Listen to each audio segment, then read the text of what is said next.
সেদিকে মাদক, যেদিকে যায় সেদিকে জেনা, যেদিকে যায় সেদিকে জুলুম। আল্লাহ বলে বান্দা কি চাস? আমি বলি মওলা শান্তি চায়। আমার মালিক বলে শান্তি কই পাওয়া যায়? আমরা বললাম মালিক আপনি বলেন শান্তি পাবো কোথায়? আমার মালিক ডাক দিয়ে বলে বান্দারে ব্রাহ্মণবাড়িয়ার জমিনে শান্তি নাই। আমি বললাম মওলা চট্টগ্রামে শান্তি আছে। আল্লাহ বলে ওখানেও শান্তি নাই। মালিক হবিগঞ্জ সিলেটে শান্তি আছে। আল্লাহ বলে ওখানেও শান্তি নাই। তাহলে মালিক যদি বাংলায় শান্তি না থাকে আমেরিকায় চলে যাব। আল্লাহ বলে ওখানেও শান্তি নাই। কানাডা, চীন, জাপানে কি শান্তি পাওয়া যাবে? আল্লাহ বলে ওখানেও শান্তি নাই।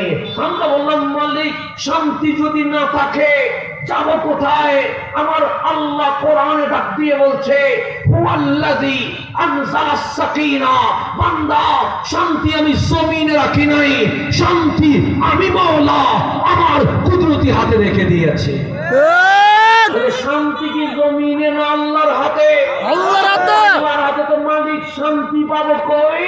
আল্লাহ বলে হুয়াল্লাযী আনজালাস সাকিনা। কোরআন যেভাবে নাযিল হয়, বৃষ্টি যেভাবে নাযিল হয়, আমি মালিক সেইভাবে শান্তি নাযিল করি।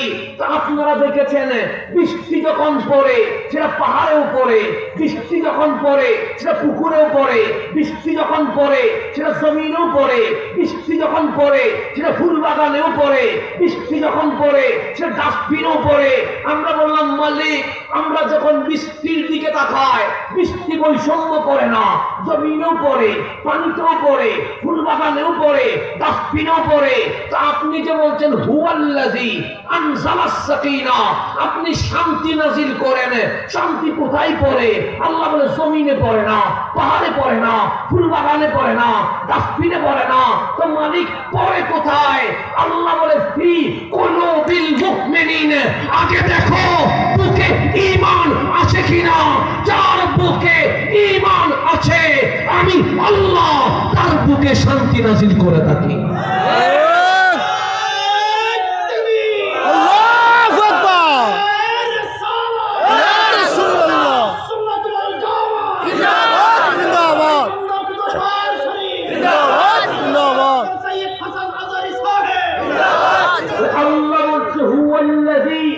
আনজালাস সাকিনা ফি কুলুবিল মুমিনিন।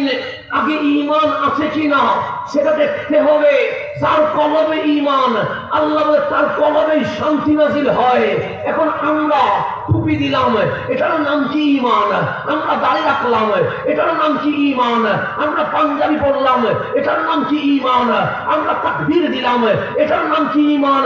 আল্লাহ বলে ঈমান দাড়িতে নয়, ঈমান মুখে নয়, ঈমান টুপিতে নয়। ফি কুলুবিল মুমিনিন, ঈমান কলবে থাকে। ঈমান বুঝবেন কেমনে? ঈমান আছে কি নাই বুঝবেন কেমনে?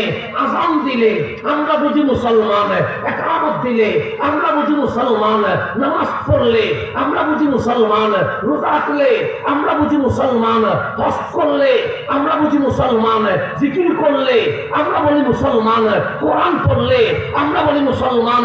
কিন্তু মুসলমান হয় আমলে, কিন্তু ঈমান আমলে হয় না। ঈমান কলব দিয়ে পরীক্ষা করতে হয়। সেই জন্য আজ এই ফান্দাউকের জমিনে লোকে লোকারণ্য, ডানে দেখলেই লোক, বামে দেখলে লোক, সামনে দেখলে লোক, পিছনে দেখলে লোক। কিন্তু আমার কামলিওয়ালা যখন মদিনায় চলে আসলেন, বদরের ঘন্টা যখন বেজে গেছে, 17ই রমজান, আমার কামলিওয়ালা বললেন হে আমার মুহাজির, হে আমার আনসার, আমি নবীর কাছে খবর চলে এসেছে মক্কা থেকে কাফেরের কাফেলা রওনা হয়ে গেছে। কে আছে জান দিবা, মাল দিবা? আমার কামলিওয়ালার মসজিদে নববীতে 313 জন সাহাবী দুই হাত তুলে বলছেন ইয়া রাসূলুল্লাহ, আপনার কিছু হওয়ার আগে আমরা আপনার মুহাব্বতে জান দিতে প্রস্তুত হয়ে গেছে। 313 জন, এখান থেকে 313 জন পাওয়া যাবে, কিন্তু আপনি হাজার হাজার মানুষ বসে আছে। আমার কামলিওয়ালা ডাক দিয়েছেন 313 জন সাহাবী নিয়ে মদিনা থেকে রওনা হয়ে গেছেন 80 মাইল দূরে বদরের মধ্যে। ওই বদরের মধ্যে যখন রওনা হয়েছেন, আমার টুপি আছে, আমার টুপির কসম কেউ করে নাই।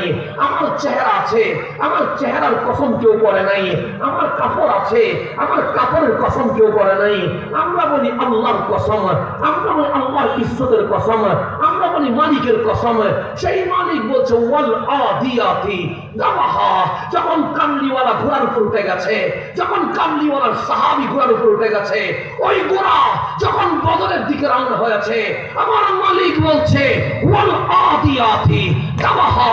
আমরা যখন নবীর শানে কথা বলি, কত ফতোয়া আমাদেরকে শুনতে হয়। কখনো বলে বেদাতি, কখনো বলে ভণ্ড, কখনো বলে আমরা নাকি ঠিক নাই।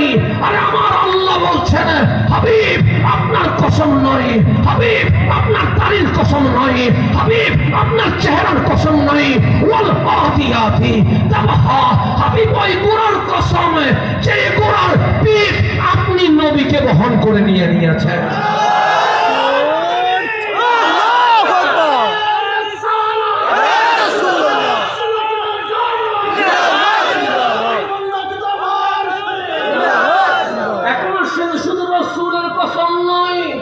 আল্লাহ কোরআনে বলছে ওয়াল আদিয়াতি দাবাহা। কোন গোড়া? ফান্দাউকের গোড়া নয়, হবিগঞ্জের গোড়া নয়, মাদারপুরের গোড়া নয়, চট্টগ্রাম সিলেট ঢাকার গোড়া নয়। ওয়াল আদিয়াতি দাবাহা। তাফসীর করেন কোন গোড়া? আল্লাহ বলে হাবিব আপনার মিসাল নাই, হাবিব আপনার দাড়ি মুবারকের মিসাল নাই, হাবিব আপনার জুলফি মুবারকের কসম মিসাল নাই। কিন্তু আপনি যখন ঘোড়ার উপর বসে গেছেন, ওই ঘোড়া এত দামি হয়েছে, সবাই বলে মওলার কসম, আর মওলা বলছে আমার মুস্তাফার ঘোড়ার কসম। আপনি কোথায় আছেন? আরে আপনার